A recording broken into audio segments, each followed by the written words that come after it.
Itu merah kan menunjuk sini. Amin. Nah, Bismillah, Assalamualaikum warahmatullahi wabarakatuh.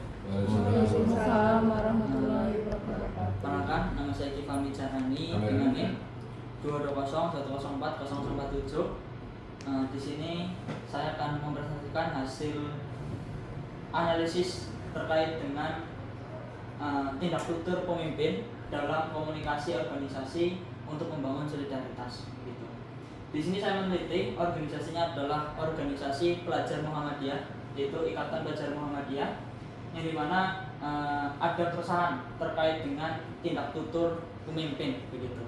Dan saya rasa tindak tutur pemimpin ini itu mempengaruhi solidaritas keanggotaan di internal Ikatan Pelajar Muhammadiyah, begitu. Pentingnya komunikasi pemimpin dalam organisasi. Organisasi adalah wadah bagi individu dengan visi misi yang sama, membutuhkan komunikasi yang baik agar kinerja berjalan optimal. Komunikasi top down dari pemimpin itu sangat krusial, tidak hanya dalam pengambilan keputusan, tetapi juga dalam menentukan arah organisasi. Lalu tindak tutur pemimpin baik lisan maupun tulisan berdampak besar pada motivasi, kedekatan emosional, dan solidaritas anggota. Gaya bahasa dan pilihan kata pemimpin itu menjadi faktor strategis untuk menciptakan iklim organisasi yang sehat. Tantangan komunikasi dalam organisasi. Di sini ada 3, teman-teman. Yang pertama, fokus program tanpa kedekatan. Yang kedua, informasi tidak merata. Dan yang ketiga, tindak tutur yang menekan. Ini yang sering menjadi problem dalam berkomunikasi di organisasi. Yang pertama, fokus program tanpa kedekatan. Pemimpin terlalu fokus pada program kerja tanpa membangun kedekatan emosional, membangun kegiatan, hanya bersifat formalitas, begitu. Sehingga ketika pemimpin fokus kepada program tanpa ada ikatan, itu menjadi organisasi yang dingin, hanya sebatas formalitas menjalankan tugasnya, begitu. Tidak ada kedekatan emosional, sehingga organisasi berjalan tapi dingin, begitu. Yang kedua, informasi tidak merata. Informasi yang tersampaikan secara merata menimbulkan kesalahpahaman di antara anggota, ataupun dapat dikatakan sebagai miskomunikasi, begitu, antara pimpinan dan juga anggota. Ini sering sekali terjadi. Yang ketiga, tindak tutur menekan. Penggunaan tindak tutur yang bersifat menekan atau mengancam justru melemahkan semangat anggota. Seringkali pemimpin karena dia merasa dirinya itu memimpin, sehingga seperti bos, begitu. Apanya dia memimpin, tapi dia juga menekan ke bawahan, begitu. Pemimpin ini tidak tidak menggunakan sistem demokrasi, tapi pemimpin ini adalah seperti bos, bukan sebagai seorang pemimpin, begitu. Sehingga yang ada adalah tekanan kepada anggota. Sehingga dampaknya? Melemahkan semangat anggota. Fenomena ini menunjukkan bahwa komunikasi, khususnya tindak tutur pemimpin, sangat krusial dalam menjaga keharmonisan dan solidaritas organisasi.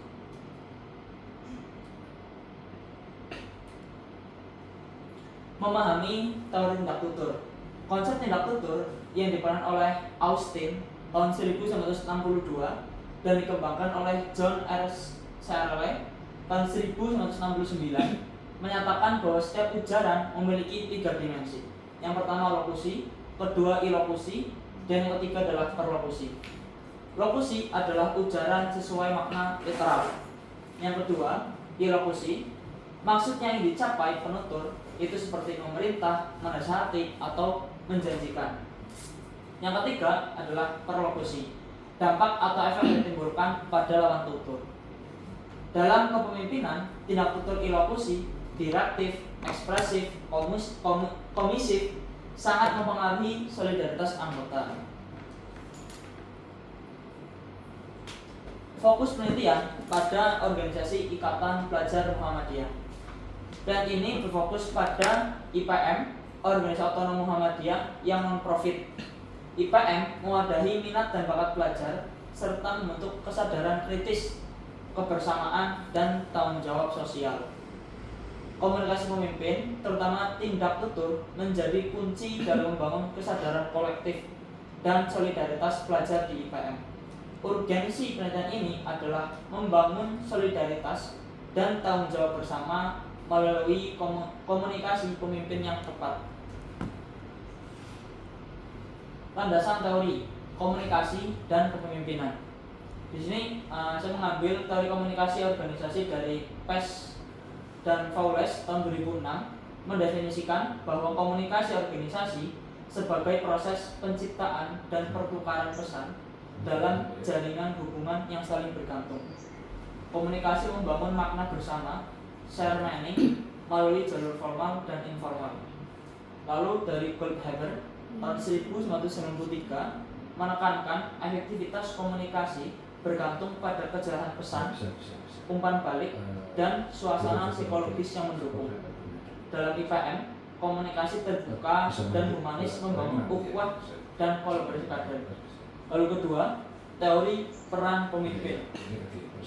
Menurut Robin dan Judge tahun 2013 menyatakan bahwa kepemimpinan adalah kemampuan untuk mempengaruhi kelompok untuk mencapai sebuah tujuan. Pemimpin IPM berperan sebagai teladan moral, komunikator ideologis, dan motivator dakwah. Menurut Best dan Avolio, memperkenalkan kepemimpinan transformasional yang berorientasi pada perubahan dan pengembangan potensi anggota. Pemimpin IPM menginspirasi kader untuk berpikir kritis dan berakhlak mulia. Landasan teori solidaritas organisasi. Yang pertama, dasar keterkaitan sosial. Menurut Durkheim tahun 1984 menjelaskan solidaritas sebagai dasar keterkaitan sosial yang memungkinkan kerjasama terbentuk dari kesamaan nilai, tujuan, dan tanggung jawab kolektif. Yang kedua, identifikasi keterlibatan. Menurut ahli, menyatakan solidaritas muncul melalui identifikasi dan keterlibatan anggota terhadap nilai-nilai organisasi, mendorong partisipasi aktif dan pengorbanan. Terus ukhuwah Islamiyah. Dalam IPM, solidaritas dimaknai sebagai ukhuwah Islamiyah berlandaskan iman dan perjuangan dakwah tercermin dalam gotong royong dan saling menghargai. Solidaritas yang kuat memungkinkan IPM menghadapi tantangan internal dan eksternal dengan kokoh. Metode penelitian menggunakan metode atau pendekatan kualitatif deskriptif untuk memahami fenomena komunikasi di IPM secara alami. Fokusnya adalah pada makna, maksud, dan fungsi bahasa dalam interaksi organisasi, bukan pengujian hipotesis. Data primer diperoleh dari observasi dan wawancara tulisan, lisan atau tertulis, pemimpin dan anggota IPM. Data sekunder meliputi dokumen pendukung seperti notulen rapat dan literatur teori. Validitas dijamin melalui triangulasi sumber dan metode serta member check.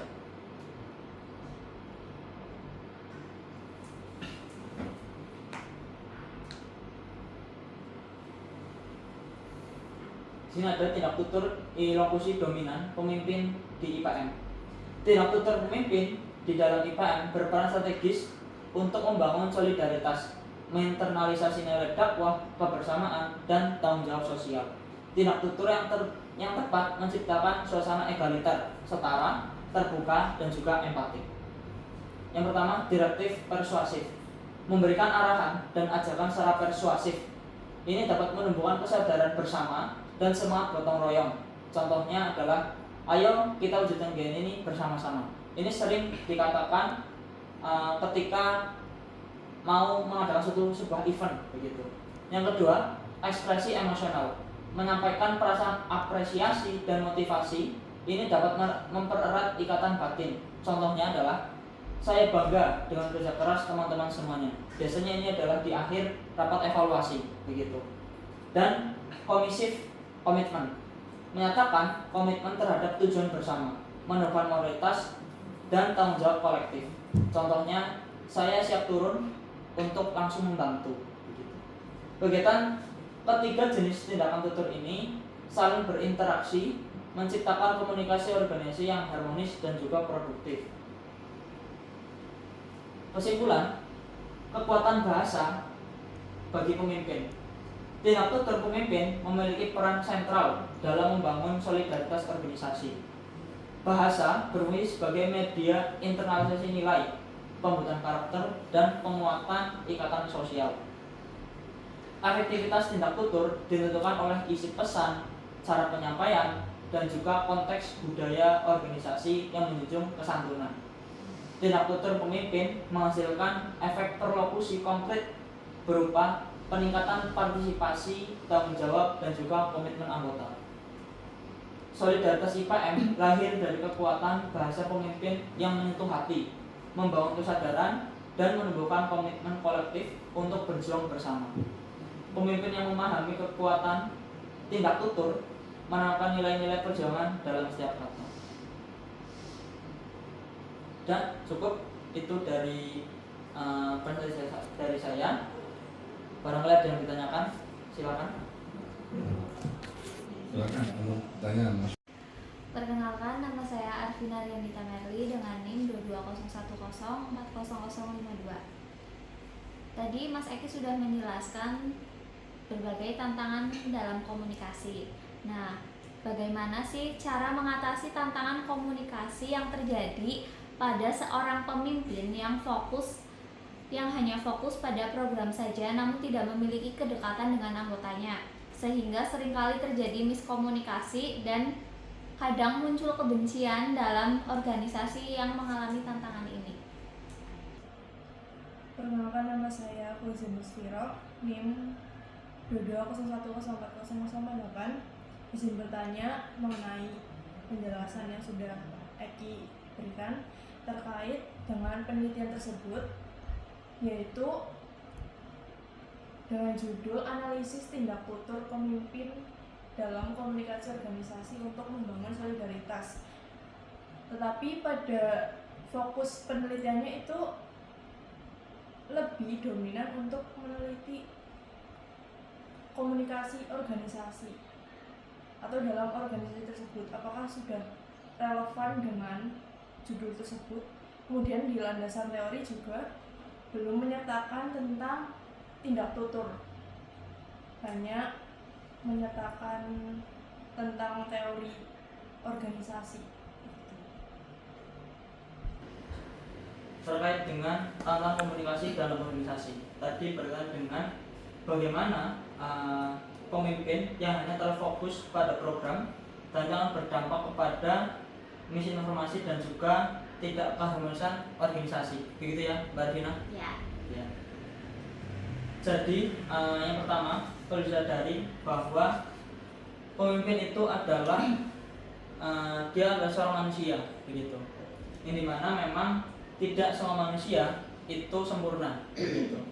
Dan bagaimana ketika seorang manusia itu sebagai seorang manusia dia menjadi pemimpin, tapi dia hanya fokus kepada program kerja tanpa adanya membangun kedekatan emosional, begitu.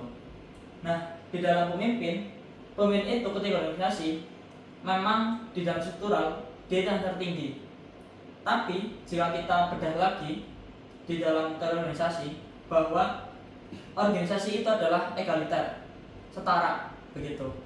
Berarti ketika pemimpin ini fokus pada program, yang mengingatkan adalah para anggota-anggotanya, begitu.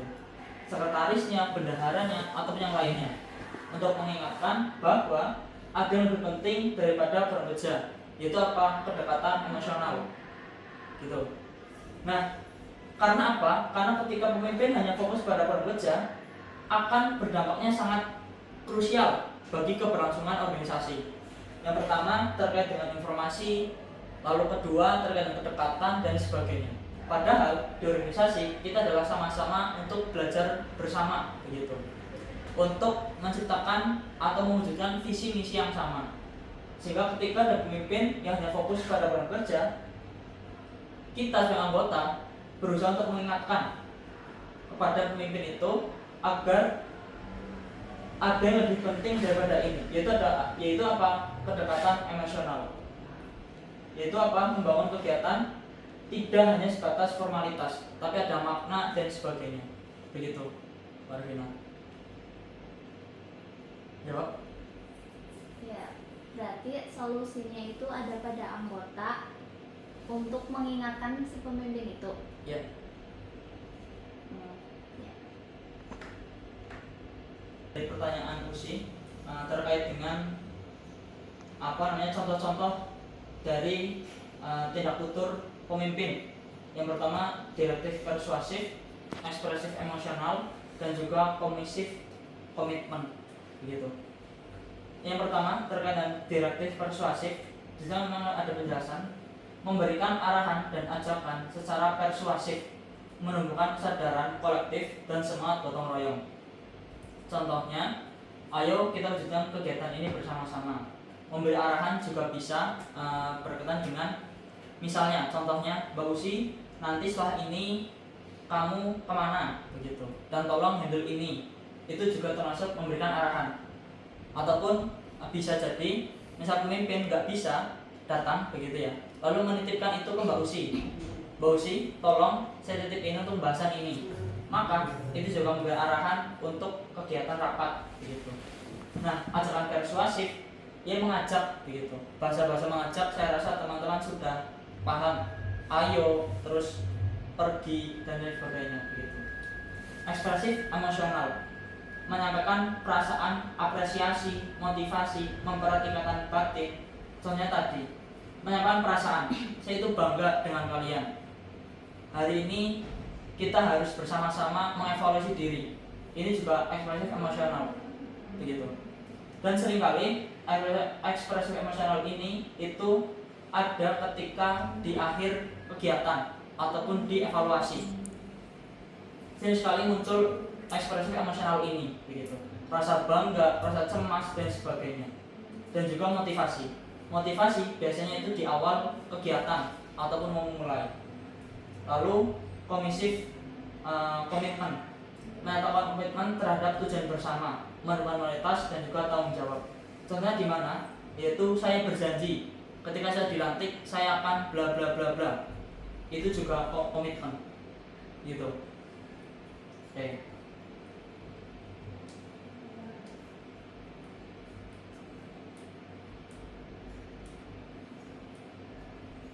Oke, lalu teori tindak tutur. Memang tadi nggak terlalu jelas terkait dengan logis itu apa, ilokusi itu apa, dan perlokusi, begitu. Lokusi adalah ujaran sesuai dengan makna literal, sesuai dengan apa yang Mbak Usi itu maksudkan. Lalu ilokusi, maksud yang dicapai penutur, memerintah, misalnya memerintah, menasihati atau menjanjikan. Ketiga, perlokusi, dampak atau efek yang ditimbulkan pada lawan tutur. Sebenarnya saya ada sedikit ini antara lokusi dan perlokusi. Misalnya adalah ruangan itu sangat dingin, berarti dia harus mengecilkan, misalnya mengecilkan AC ataupun membesarkan AC, begitu. Antara ini atau ini saya sedikit lupa, begitu. Lalu ada yang benar-benar mengatakan sebenarnya, misalnya adalah tolong matikan lampunya, tolong pergi dari ruangan ini dan sebagainya, begitu. Antara dua ini, jadi saya sedikit lupa di situ, mohon maaf ya. Tapi setidaknya itu tidak jauh dari itu, begitu. Begitu Mbak Usi? Cukup. Oke. Itu mungkin ada lagi teman-teman pertanyaan? Udah, tutup. Oke. Sekian yang dapat kami sampaikan. Kurang maaf. Wassalamualaikum warahmatullahi wabarakatuh. Waalaikumsalam. Coba